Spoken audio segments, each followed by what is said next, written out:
விஜய் சேதுபதி அவர்களுக்கு மார்க்கெட் போயிருச்சா அப்படிங்கிற அந்த ஒரு சில கமெண்ட்ஸை என்னால் பார்க்க முடியுது. மார்க்கெட் போனால் நம்ம ஏன் திருப்பி போய் எல்லாரும் போய் கதை சொல்கிறோம். நீங்கள் எப்போ டேட் கொடுக்குறீங்களோ கொடுங்க அப்படின்னு சொல்லிட்டு ப்ரொடியூசர்ஸ் போய் அட்வான்ஸ் கொடுக்கணும். சம்மர் ஹாலிடேஸ் வந்தாச்சு, நம்ம ஜிடி ஹாலிடேஸும் வந்தாச்சு. GT holidays, south India's #1 travel brand. Meenakshi Academy of Higher Education and Research. Admissions open. Apply online. Aachi Badam drink. Aachi Badam drink ஒன்று வாங்கினா ஒன்று free. Vijay Sethupathi sir after ரிலீஸ்க்கு அப்புறம் கமலா தியேட்டரில் அந்த ப்ரெஸ் மீட்டில் இன்னும் நிறைய பேர் தெரியப்படுத்தல இந்த படத்தை அப்படிங்கிற அந்த ஒரு இது நான் பார்க்கும்போது, இப்போ நானே தான் டைரக்டர், நானே தான் ப்ரொடியூசருங்கிறப்போ எனக்கு என்ன காம்ப்ளிகேஷன்னா, ஒரு 2 வேலையை வந்து ஒரு கால இதில் ஒரு காலில் அதில் அப்படி வைக்க முடியாது. படம் வந்து நிறைய பேருக்கு தெரியல, அது எங்களுடைய தவறு தான். ஃபஸ்ட்டு வந்து மகாராஜா வந்து லைனப்பில் இதுக்கு முன்னாடி வருங்கிறது நமக்கு தெரியாது. எழுதிட்டோம், எடுத்துட்டோம், எடுத்ததுக்கப்புறம் தான் மகாராஜா இதுக்கப்புறம் வரப்போகுதுன்னு நமக்கு தெரியுது. Okay okay okay. அப்போ எனக்கு உண்மையிலே ப்ரெஷர் தான், ரிலீஸ் வரைக்குமே ப்ரெஷர் தான். ஃபர்ஸ்ட் ஹாஃப் வரைக்கும் கொஞ்சம் ஆசிலேஷனில் தான் ஆடியன்ஸ் பார்க்குறாங்க. அது அப்புறம் இந்த படத்தோட மூடில் மாறிட்டாங்க. ஓகே, இது இந்த படம் தான் அப்படின்னு. ரொம்ப கரெக்டாக சொல்லணும்னா யோகி பாபுவோட கேரக்டரைசேஷன் வந்து செந்தில் சாரோட கேரக்டர் மாதிரி. அதில் வந்து நிறைய பங்கு வந்து யோகி பாபுவுக்கு இருக்குது, நிறைய பங்கு விஜய் சேதுபதிக்கு இருக்குது. அவங்க 2 பேரோட கொலாபரேஷன் வந்து அது ரொம்ப முக்கியம். ரெட் நல் வியூவர்ஸ் எல்லாருக்கும் வணக்கம், நமஸ்காரம், ஹாய் ஹலோ. நாங்கள் கௌதம். இன்னைக்கு நம்மளோட கான்வர்சேஷன் யார் கூட இருக்க போகுது அப்படின்னா, ஏஸ் படத்தினுடைய producer, writer, director and also actor Arumugakumar sir கூட இருக்க போகுது. சார் வணக்கம். வணக்கம். எப்படி இருக்கீங்க சார்? நல்லா இருக்கேன். ஆரம்பத்தில் உங்களை ஸ்க்ரீனில் பார்க்குறது அப்படின்றது, இவர் டைரக்டர் ப்ரொடியூசர் ரைட்டர் தானே, ஸ்க்ரீனில் வராங்களே சாருக்கு அப்படிங்கிற மாதிரி ஒரு அதையும் பண்ணிடுவோம். எதுக்கு அதை வச்சு இவ்வளோ பண்ணிட்டோம். ஒரு நான் எங்கேருந்து ஆரம்பிக்கலாம் அந்த கான்வர்சேஷன் அப்படின்னு சொல்கிறேன் அப்படின்னா சார், ஃபர்ஸ்ட் வாழ்த்துக்கள். ஏஸ் படம் தியேட்டரில் ரிலீஸ் ஆகி ஒரு ப்ராப்பர் கமர்ஷியல் என்டர்டைன்மெண்ட் ஃபிலிமாக ஃபேமிலி எல்லாம் பயங்கரமாக என்ஜாய் பண்ணுற ஒரு படமாக வந்திருக்கு. அகைன் விஜய் சேதுபதி சார் கூட 2வது டைம் கொலாபரேஷன். ஸோ நான் அங்கேருந்து வரலான்னு இருக்கேன் சார். ஒரு நல்ல நாள் பார்த்து சொல்கிறேன். அந்த படத்தில் ஏற்பட்ட அந்த படத்துக்கு முன்னாடியே ஒரு நட்பு இருந்திருக்கும்.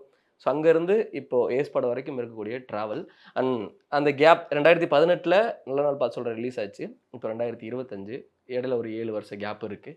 இதை பற்றி எல்லாம் நம்ம பேச ஆரம்பிச்சிடலாம் சார். அதான் நான் முன்னாடியே சொன்னதான், 7 வருஷத்தில் ஒரு 2 வருஷம், ஒரு 2.5 வருஷம் கோவிடில் போயிடுச்சு. அது போயிடுச்சு.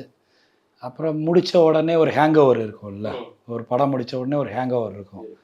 அது கொஞ்சம் ஒரு சில மாதங்கள் போகும். அதில் சில மாதங்கள் போனாக்க அப்புறம் வந்து ரைட்டிங், இது ப்ராசஸ் நடந்துகிட்டே தான் இருக்குது. நான் நிறையா, எனக்கு வந்து கதைகள் நிறையா நான் எழுதுவேன். அதனால் நான் எழுதிட்டே தான் இருக்கேன். எனக்கு அதுதான் மெயின், எனக்கு அதான் ரொம்ப பிடிக்கும். ஸோ அது நான் எழுதிட்டே தான் இருக்கேன். அப்புறம் நடுவில் ப்ரொடக்ஷன் போச்சு, லாபம் படம் வந்தது. அதுக்கப்புறம் அதுவும் கோவிடில் மாட்டி அது அந்த ப்ராசஸ் அதெல்லாம் முடித்து போகிறது. அப்புறம் இந்த படத்தோட pre production, shooting, release date எல்லாம் வரையில் இன்றைக்கி இப்போ சொன்னோன்னு தான் எனக்கே 7 வருஷம் ஆச்சா மாதிரி இருக்குது. விஜய் சேதுபதி சார் ஆஃப்டர் ரிலீஸ்க்கு அப்புறம் கமலா தியேட்டரில் அந்த ப்ரெஸ் மீட்டில் கொடுக்கும்போது சொல்லியிருப்பாங்க, கரெக்டாக நாங்கள் கொண்டு போய் இன்னும் நிறைய பேருக்கு தெரியப்படுத்தல இந்த படத்தை அப்படிங்கிற அந்த ஒரு இது நான் பார்க்கும்போது அது இருக்குமா சார்? அது ஒரு கஷ்டம் இருக்குமா சார்? ஒரு கஷ்டப்பட்டு ஒரு படம் எடுக்கிறோம், அது ப்ராப்பராக ஒரு ரீச் கொடுக்கணும் அப்படிங்கிற ஒரு எண்ணம் கண்டிப்பாக டைரக்டர்ஸ் இருக்கும். ஸோ அதை பற்றி நம்ம கொஞ்சம் பேசலாம். இல்லை, இதில் நான் ப்ரொடியூசர் வேறு இல்லை. ஆமாம், அந்த இது இன்னும் எனக்கு வந்து மானிட்டராகவே ரொம்ப இம்பார்ட்டண்ட். ஆமாம். ஆனால் எல்லாமே இங்கே வந்து நம்மளே டிசைட் பண்ணுறது இல்லை. நிறைய ஃபேக்டர்ஸ் வந்து இங்கே டிசைட் பண்ணுது. ஒரு படம் வந்து எப்போ வெளியில் வரணுங்கிறதுக்கு வந்து மார்க்கெட்டில் வந்து நிறைய ஃபேக்டர்ஸ் டிசைட் பண்ணுது. ஸோ நம்ம ஒரு டேட்டுக்கு வந்து வந்தே ஆகணுங்கிற ஃபேக்டர் வந்து இருக்குது. அதை நம்ம வந்து மாற்ற முடியாது, அதை எல்லாத்தையும் சொல்லவும் முடியாது, நிறைய ஃபேக்டர்ஸ் இருக்குது. அப்போ அந்த டேட்டுக்கு வரையில் இப்போ நானே தான் டைரக்டர், நானே தான் ப்ரொடியூசருங்கிறப்போ எனக்கு என்ன காம்ப்ளிகேஷன்னா, ஒரு வேலையை வந்து இப்போ 2 வேலையை வந்து ஒரு கால இதில் ஒரு காலில் அதில் அப்படி வைக்க முடியாது. நான் இப்போ டேரக்டராக ஜஸ்டிஃபை பண்ணி ஒரு ப்ராடக்டை வந்து எடுத்தே ஆகணும். இப்போது அது வந்து காம்ப்ரமைஸ் இல்லாமல் வரணும். அதில் வந்து எந்த டவுட்டும் இருக்கக்கூடாது. அதில் ரொம்ப உறுதியாக இருந்தேன் நான். இன்னொரு பக்கம் மார்க்கெட்டிங்க்கு வந்து என்னோடய பார்ட்டிசிபேஷன் வந்து கம்மியாக வேண்டிய சூழ்நிலை வந்தது அந்த இதில். அது உண்மை தான், அது கம்மியாக அவர் சொல்கிற உண்மை தான். அப்போ இந்த நெருக்கடிக்குள்ளே வரையில் எல்லாருக்குமே கமிட்மெண்ட்ஸ் இருக்குது, எல்லா ஆர்டிஸ்ட்டுக்குமே கமிட்மெண்ட்ஸ் இருக்குது, டேட்ஸு கமிட்மெண்ட்ஸ் இருக்குது. அவங்களுக்கு முன்னாடியே கொடுத்த ப்ரீவியஸ் கமிட்மெண்ட்ஸும் இருக்குது இல்லையா. அதுக்கப்புறம் எல்லா ப்ரொமோஷன்ஸ்க்கு வந்து ஃப்ரண்ட் ஃபேஸஸ் வந்துட்டு மீட் ஆகணும். அவங்களோட கமிட்மெண்ட்ஸ் இல்லாமல் நமக்கு வர்றதுக்கு மீட் ஆகும். ஸோ இந்த மாதிரி காம்ப்ளிகேஷன்ஸ்லாம் இருக்குது. பட் ஸ்டில் வந்து அந்த படம் தரமாக இருந்துச்சுன்னா, அந்த படம் வந்து வேர்ட் ஆஃப் மவுத் கொடுக்கக்கூடிய படங்களாக இருந்ததுனால் கொஞ்சம் கம்மியாக லாபத்தில் கம்மியாகுமே தவிர லாபம் கம்மியாகாதுங்கிறது தான் என்னோட அந்த விஷயம். ஸோ அது வேர்ட் ஆஃப் மவுத்தில் போயிட்டுருக்கு. கிராஜுவலாக நல்லா வந்து வேர்ட் ஆஃப் மவுத்தில் வந்து எனக்கு தெரிஞ்சு யாருமே நல்லா இல்லைன்னு சொல்லலை. எல்லாருமே நல்லா இருக்குன்னு தான் சொல்கிறாங்க. ஆடியன்ஸ் எல்லாமே நல்லா இருக்குன்னு தான் சொல்கிறாங்க. கிரிட்டிக்ஸ் வந்து கிரிட்டிக்காக எடுக்கலை. ஏன்னா சொல்கிறேன்னா நீங்களே சொல்லியிருந்தீங்க கிரிட்டிக்ஸ்க்கான படம் கிடையாது, ஃபேமிலிக்கான ஒரு என்டர்டைன்மெண்ட் கிரிட்டிக்கலி அக்ளைம்டு ஃபிலிம் கிடையாது இது. ஸோ அதனால ஆடியன்ஸோட ரியாக்ஷன்ஸ் நல்லா இருக்கிறதுனால அது ஒர்க் அவுட் ஆகுது. இப்போ விஜய் சேதுபதி சார் கூட நீங்கள் ரொம்ப வருஷம் ட்ராவல் பண்ணுறதுனால கண்டிப்பாக அவரோட அப்ஸையும் பார்த்துருப்பீங்க, டவுன்ஸையும் பார்த்துருப்பீங்க. கண்டிப்பாக நிறைய அவருக்கு வந்து பாசிட்டிவ் குட் கமெண்ட்ஸ் நிறைய வந்திருக்கு. அட் த சேம் டைம்ஸ் இப்போ சமீபத்தில் நான் நிறைய இடங்களில் விஜய் சேதுபதி அவர்களுக்கு மார்க்கெட் போயிருச்சா அப்படிங்கிற அந்த ஒரு சில கமெண்ட்ஸையும் என்னால் பார்க்க முடியுது. இதெல்லாம் சார் தலைக்கு எடுத்துப்பாங்களா? அதை பற்றி நீங்கள் என்ன சொல்ல விரும்புறீங்க சார்? இல்லை, அவர் தலைக்கு எடுத்துக்கிறாருன்னெலாம் எனக்கு தெரியல. அது எனக்கு உண்மையிலே அதோட ஐடியாவும் இல்லை. அவர் எப்படியா யோசிக்கிறாருன்னு எனக்கு தெரியல.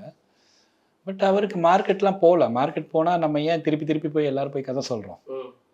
ஏன் ப்ரொடியூசர்ஸ் வந்து அட்வான்ஸ் கொடுக்குறாங்க? இந்த கேள்விக்கு வருவோம். விஜய் சேதுபதி வந்து மார்க்கெட் போயிடுச்சுன்னு எல்லாரும் சொன்னால் ஏன் அவருக்கு போய் நீங்கள் எப்போ டேட் கொடுக்குறீங்களோ கொடுங்க அப்படின்னு சொல்லிட்டு ப்ரொடியூசர்ஸ் போய் அட்வான்ஸ் கொடுக்கணும்? ஏன் எல்லா டேரக்டர்ஸும் வந்துட்டு நீங்கள் கதை கேளுங்க, உங்களோட லைனப் எப்போ வருதோ அப்போ வந்து நான் என் டேட்டை ஃப்ரீ பண்ணிக்கிறேன்னு சொல்லணும்? இல்லை வந்து இந்த மாதிரி இந்த டைரக்டர் இந்த ப்ரொடியூசருக்கு ஹீரோட்ட சொல்லிட்டு வாங்க, நீ ஏன் ப்ரொடியூசர் சொல்லணும்? இந்த மாதிரி மார்க்கெட் இல்லாதவங்களுக்கு அது நடக்காது. இல்லை, அது என்ன காரணத்துக்காக இண்டஸ்ட்ரியில் நடக்குதுன்னு நமக்கு தெரியல. பட் அவர் வந்து இது என்னோட ஒப்பீனியன். அவர் வந்து இன்னும் ரொம்ப லைட்டாக தான் எடுத்துப்பாருன்னு எனக்கு தோணுது. கண்டிப்பாக அதெல்லாம் மண்டக்குள்ள ஏற்றிட்டு எந்த ஒரு உயரத்தை நம்ம வந்திருக்க முடியாது அப்படிங்கிற ஒன்று இருக்குது சார். ஸோ விஜய் சேதுபதி சாரோட நட்பு எவ்வளோ சார்? எனக்கு தெரிஞ்சு எவ்வளோ ஹக் வாங்கியிருப்பீங்க, எவ்வளோ கிஸ் வாங்கியிருப்பீங்க சார்? இல்லை, அந்த கணக்கு எங்களுக்குள்ள கிடையாது. இல்லை, வந்து இந்த ஹக்கு கிஸ் அந்த மாதிரி பயங்கர ஒரு பாண்டிங்லாம் இருக்கு. பாண்டிங் வந்து பரஸ்பரமா இருக்கும், அது வேற. இப்போ ஒருத்தரோட ஒரு இது இருக்கும்ல. இப்போ வந்து நான் போய் அவரை ஹக் பண்ணி கிஸ் பண்ணேன்னா அது வந்து ரொம்ப ஆடா இருக்கும் அவருக்கு. ஏன்னா நான் ரொம்ப சட்டிலான கேரக்டர் தான் இருந்தது. ரொம்ப எக்ஸ்பிரஸ் பண்ண மாட்டேன். இப்போ பிரேம் இருக்கார் இல்லையா 96, அவங்க வந்து ரொம்ப எக்ஸ்பிரஸிவாக இருப்பார். சும்மா கட்டி பிடிப்பார், முத்தம் கொடுப்பாரு, எல்லாம் பண்ணுவார், அந்த எக்ஸ்பிரஸிவ். பட் பாண்டு வந்து எந்த விதத்துலையும் அதுக்கு குறைஞ்சது கிடையாது. அது பண்ணுறதுனால இது கூட இது குறைஞ்சது அப்படின்லாம் கிடையாது. நம்ம எக்ஸ்ப்ரெஷன்ஸ் வந்து இங்கே இருக்குது, உள்ளே இருக்குது. அது வந்து நம்ம எங்கே பாண்டிங் இருக்குது அப்படின்னு சொன்னால் எதுனாலும் நம்ம வந்து பேச முடியும். எதனால நம்ம வந்து மைண்டில் இல்லாமல் அதை வந்து நம்மளால் பேச முடியுங்கிறது தான் பாண்டிங். என்ன பேசிப்பீங்க ஜாஸ்தியாக? எல்லாமே, கார்ட்டு, மியூசிக்கு, திருக்குறள், சங்க இலக்கியம், என்னெல்லாம் கிடைக்குதோ, ஃபிலாசபிஸு, மக்களோட சிந்தனைகள்.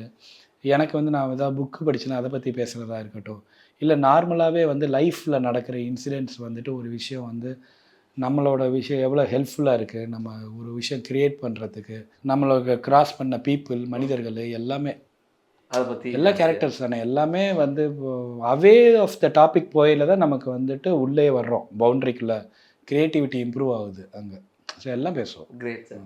சாருக்கு நீங்கள் எழுதின ரைட்டிங் ப்ராசஸ் பற்றி, ஏன்னா நல்ல நாள் பார்த்து சொல்கிறேன்ல, ஒரு ஆக்ரோஷமான, அரக்கத்தனமான, ஒரு அடாவடித்தனமான ஒரு கேரக்டர் எழுதியிருப்பீங்க. அப்படிங்கிட்டு வந்தோம் அப்படின்னா போல்டு கண்ணன் அப்படின்னு சொல்லி தான் நாங்கள் படம் பார்த்தோம். லாஸ்ட்டில் அதுக்கு ஒரு பெரிய ட்விஸ்ட்டாக வச்சுட்டீங்க நீங்கள். ஸோ இந்த கேரக்டரைசேஷன் ரைட்டிங் பற்றி தெரிஞ்சுக்கணும் சார். நல்ல நாள் பார்த்து சொல்கிறேன்ல, அவருக்கு எழுதலை ஆக்சுவலாக. சரி, ஓகே. அவர் அந்த ரோலுக்கு இல்லை, அவர் கிடையாது. அந்த ரோலில் வந்து அவர் பண்ணுறதாவே இல்லை. அந்த படம் வந்து பியூராக வந்து கௌதம் கார்த்திக் கேரக்டர் இருக்கு இல்லையா, அவர் மட்டும்தான் ஹீரோ. விஜய் சேதுபதி கேரக்டர் வந்து வில்லன். ஆனால் நான் ட்ரீட் பண்ண நினச்சது வந்து காமெடியாக ட்ரீட் பண்ணி அந்த கதையை கொண்டு போகணும் அப்படின்னு நினச்சேன் நான். அவர் இல்லை, எனக்கு வந்து யார் அதிகபட்சமாக தேவைப்பட்டாருன்னா ரோபோ சங்கர் தான் தேவைப்பட்டார். வேற ஒன்றும் கிடையாது. அந்த ரோலோட ஹியூமர், அதோட கிளைமேக்ஸ் வந்து வேற பயங்கரமாக மொக்க வாங்குவார் அவர். கிளைமேக்ஸில் அதிகபட்சமாக இந்த மாதிரி வந்து ஒரு பயங்கரமாக பந்தா காட்டிட்டு அப்படியே தெரிகிற ஒரு அதிகபட்சமாக அவ்வளோதான் தேவைப்பட்டார் அந்த கேரக்டர். இந்த பக்கம் கௌதம் கார்த்திக் தேவைப்பட்டார். அப்புறம் டேனி ஆக்ட் பண்ணான். அந்த ஃப்ரெண்டு ரொம்ப முக்கியமான கேரக்டர். இந்த 3 கேரக்டரை சுற்றி தான் நான் வந்து, அப்புறம் அந்த மெயினாக அந்த பொண்ணு அதுதான். அதுக்கு அவர் சாய்ஸே கிடையாது ஆக்சுவலாக. அப்போ நான் வந்து ஃப்ரெண்டு எகெயின், லைக் நம்ம சொல்லுவோம்ல, இந்த மாதிரி ஒரு கதை வந்திருக்கு, எனக்கு இப்படி ஒரு கதை தோணுச்சு அப்படின்னு சொல்லிட்டு நிறைய கதைகள்லாம் அவர்கிட்ட சொல்லுவேன், சும்மா ஷேர் பண்ணி ஒப்பீனியன் கேட்பேன் கால் ஷீட்டில். அப்போ இந்த கதையை நான் பண்ணுறதா இருக்கேன், ஃபஸ்ட்டு நான் பண்ணிடுறேன் அப்படின்னு சொல்லி அவர்கிட்ட இந்த கதையை சொல்லிவிட்டு எனக்கு கௌதம் கார்த்திக்கோட டேட்ஸு எல்லாம் இருக்குது, ஆனால் அவங்கள ரீச் பண்ணுறதுனால அவரே ஃபோன் அடித்து இந்த மாதிரி என் நண்பர் 12 வருஷம் நண்பர், ரொம்ப க்ளோஸ் ஃப்ரெண்டு, இந்த மாதிரி அவர் வந்து உங்கள்கிட்ட கதை சொல்கிறதுக்கு ட்ரை பண்ணிகிட்ருக்காப்புல, நீங்கள் கொஞ்சம் கதையை கேளுங்க அப்படின்னு சொன்னோன்னே தான் அவர் கதை கேட்டு அந்த படம் பெட்டி ரிலீஸே ஆச்சு. ஸோ இந்த மாதிரி ஹெல்ப்லாம் பண்ணுவார் அவர். ஸோ நாங்கள் அந்த கதையை அப்படியே ஆரம்பிக்கல. இந்த ரோலுக்கு வந்து ரோபோ சங்கர் வந்து வில்லன்னோட பயப்படுறாரு. அப்போது ஓகே, ரோபோ சங்கர் அவருக்கு புரியல, நான் இது காமெடி தான் சொன்னேன். இல்லை இல்லை அவர் என்னன்னு தெரியல, அது சரி அவர் வேறு ஆர்டிஸ்ட்லாம் சொல்கிறாரு, இவரெல்லாம் ட்ரை பண்ணி பாருங்க. இதுவாக ஒர்க் அவுட் ஆக மாட்டேங்குது, காமர்ஸாக ஒர்க் அவுட் ஆக மாட்டேங்குது, பட்ஜெட் ஜாஸ்தி, காமர்ஸாக அது வந்து ஒர்க் அவுட் ஆகலை. அப்புறம் திடீர்னு அவர் சொன்னார், பேசாமல் நானே நடிச்சிடுறேன் அப்படின்னாரு. எனக்கு வந்து மிக்சட் எமோஷன்ஸ், ஒரு பக்கம் பயங்கர சந்தோஷம், இன்னொரு பக்கம் உச்சக்கட்ட பயம். பெரிய ஹீரோ கௌதம் கார்த்திக்கோட இவர் ரொம்ப பெரிய ஹீரோ. இன்னொரு பக்கம் வந்து கேரக்டர் ஜஸ்டிஃபிகேஷன், இதை எப்படி நம்ம பண்ணுறது அப்படின்னு ஒரு மாதிரி மிக்சட் எமோஷன்ஸ். ஆனால் இன்னும் சொல்லவே முடியாது இல்லை, இதுக்கு எப்படி நம்ம நோ சொல்ல முடியும். ஸோ ஐ செட் எஸ் நம்ம பண்ணலாம் அப்படின்னு சொல்லி. ஆக்சுவலாக அது கதையோட ட்ராவல் வந்து அவர் மேலே தான் போகும், ஹீரோ மேலே தான் போய் அப்படி போய் கடைசியில் வந்து இவர் தோற்று போய் அவர் ஜெயிச்சு அந்த பொண்ணை கூட்டிகிட்டு வர்ற மாதிரி தான் அதோட கதை. ஒரு இன்ஸ்பிரேஷனாக ஒரு பண்ண கதை தான், ராமாயணத்துலேருந்து இன்ஸ்பயர் ஆகி பண்ண கதை தான், ஒரு காமெடியாக பண்ணலாம் அப்படின்னு சொல்லிட்டு தான் இது. ஆனால் ஹீரோ இவர் வந்ததுக்கப்புறம் கிளைமேக்ஸில் வந்து நான் வேறு மாதிரி மாற்ற வேண்டியதாகிடுச்சு, கடைசி ஒரு 10-15 மினிட்ஸை.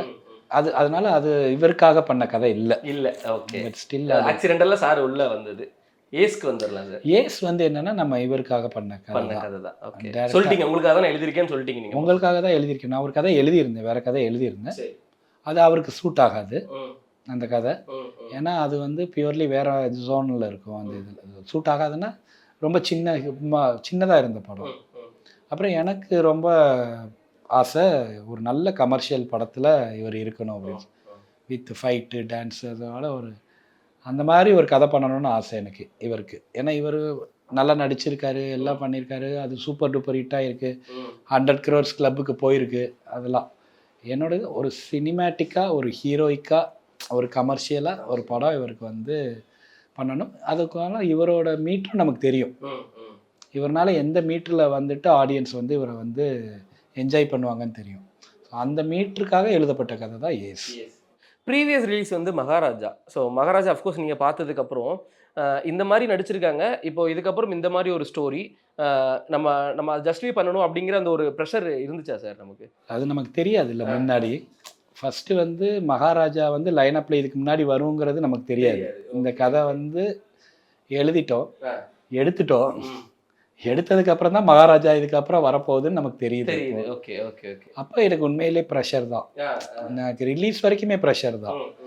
ஹேபிட் வந்து இருக்கும், கண்டிப்பாக இருக்கும். ஏன்னா விடுதலை வந்தது நடுவில் வேறு, அது வந்து ரொம்ப சீரியஸான ஒரு ரோலு, அது சூப்பராகவும் ஹிட்டானவும் ஒரு ஒரு ஜஸ்டிஃபைடான படம் வேறு. அந்த கிரிட்டிக்கலி அக்ளைம்டு ஃபிலிம், விஜய் சேதுபதியோட இமேஜ் அப்படி இருக்குது. இப்போ ஆடியன்ஸ் அந்த மூடில் உள்ளே வரதான் செய்வாங்க.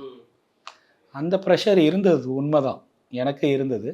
இதை எப்படி ஏற்றுக்குவாங்க அந்த மூடில் வரையில். ஆனால் எனக்கு இன்னொரு நம்பிக்கை என்ன இருந்ததுன்னா, இப்போ Vijay Sethupathi is always known for this இல்லை,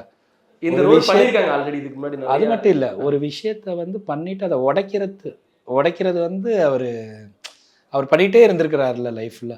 ஒரு விக்ரம் வேதா நடித்து முடித்ததுக்கப்புறம் நல்ல நாள் பார்த்து சொல்கிறேன் நடிக்கிறாங்க. ஸோ அதை உடைச்சவர் தான் அவர்.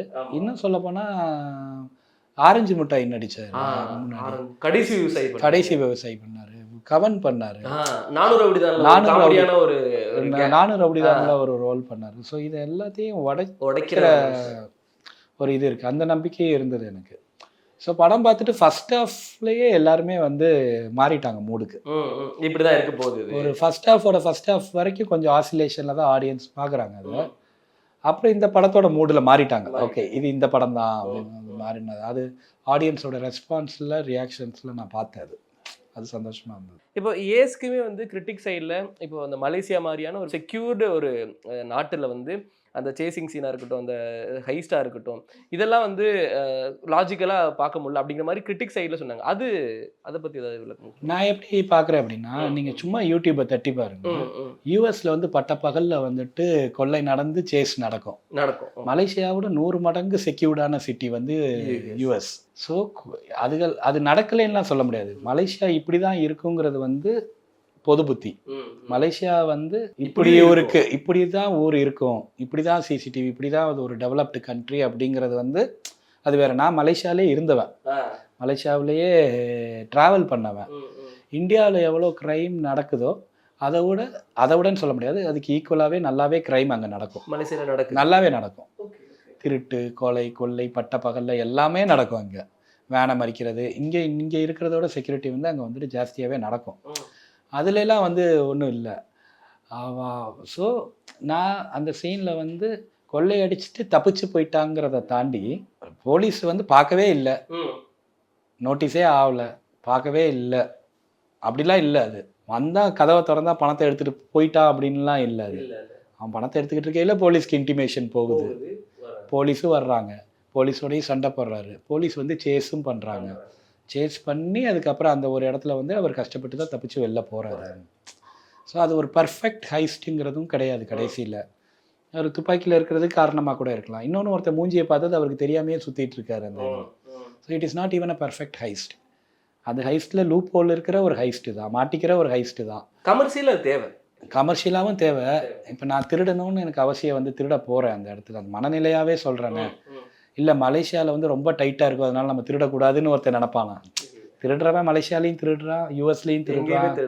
இதே ஹைஸ்ட் மலேசியாவில் அப்படியே நடந்திருக்கு.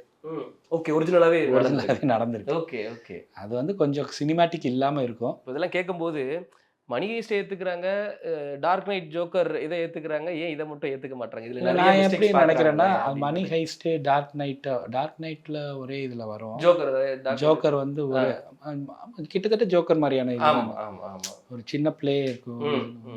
மணி ஹைஸ்ட்னா படமே அதுக்கானது, படம் ஃபுல்லாக ஹைஸ்ட் பார்த்துன்னா வரும். அப்போ அதுக்கான டைமை கொடுக்குறாங்க, டீட்டெயிலை கொடுக்குறாங்க. அப்போ அது நண்பகத்தன்மை வந்து ஜாஸ்தியாக கொடுத்துட்றாங்க அந்த படத்தில். அவங்க வந்து கொடுக்க முடியுது, அந்த டைம் கிடைக்கிது அவங்களுக்கு. அதனால் மக்களுக்கு ஆடியன்ஸ் வந்து இட்ஸ் சீட்டிங் தான், ஃபிலிம் மேக்கிங் ஓவரால் சீட்டிங் தான். இப்போ மணி ஹைஸ்ட்டுமே பண்ண முடியுமா பண்ண முடியலையாங்கிற கேள்விக்குள்ளே நம்ம போகல, அந்த ப்ராசஸ்க்குள்ளே தான் போகிறோம். அதுக்கான டைம் இல்லை இந்த படத்தில் வந்து, அதுக்கான டைம் இல்லை. இது ஒரு பார்ட் ஆஃப் த ஸ்டோரி தான், குட்டி தான். ஸோ அதனால அந்த கேள்வி வருதான்னு எனக்கு தெரியல. பட் ஸ்டில் அது ஓகே தான். எனக்கு படத்துக்கு இந்த கதைக்கு அந்த சம்பவம் தேவைப்படுது. மலேசியா பர்டிகுலராக சூஸ் பண்ணது நீங்கள் அங்கே இருந்தது தான், இல்லை வேறு ஏதாவது காரணம் இருக்குங்களா சார்? இப்போ கடைசியாக வந்து அந்த பாஸ்போர்ட்டை வந்து வாங்கி வைக்கணும்னு ஒரு சீக்வன்ஸ் இருக்குது. அப்புறம் ஒரு லாட்ரி விழுகிறதுக்கான ஊராக இருக்கணும், ஒரு போக்கர் மாதிரியான ஒரு கேம் விளையாடுற இடமா இருக்கணும். சந்து பந்துலாம் விளையாடுவாங்க போக்கர். போக்கர் எப்படி விளையாடுவாங்கன்னா, மலேசியாவில் வந்து கேம்பிளிங்கிறது வந்து ரொம்ப இதுவான இடம். அப்புறம் க்ரைம் நிறையா இருக்கிற, கேங்ஸ்டர்ஸ் அதிகமாக இருக்கிற ஊர் மலேசியா. அதுக்கப்புறம் தமிழர்கள் வந்து அங்கே பூர்வக்குடியாகவே இருக்கிற ஊர் அது.